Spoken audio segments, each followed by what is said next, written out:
পবিত্র মাহে রমজান উপলক্ষে সারিয়াকান্দি উপজেলার চান্দিনা নোয়ারপাড়া গ্রামে ১০০ অসহায় ও দুস্থ পরিবারের মাঝে ইফতার ও সেহরির খাদ্য সামগ্রী বিতরণ করা হয়েছে।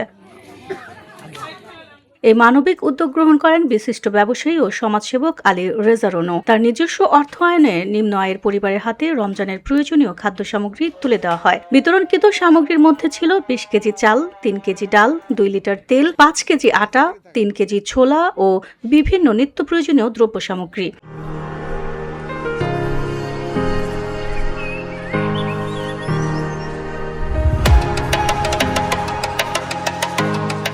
এ সময় উপস্থিত ছিলেন উপজেলা স্বেচ্ছাসেবক দলের সাবেক সাধারণ সম্পাদক মোহাম্মদ আনোয়ারুল ইসলাম, সারিয়াকান্দি সদর ইউনিয়নের সাবেক ইউপি সদস্য আশরাফ আলী, সদর ইউনিয়ন ছাত্রদলের আহ্বায়ক পাভেল মাহমুদ ও সদস্য রোমান সহ স্থানীয় নেতৃবৃন্দ।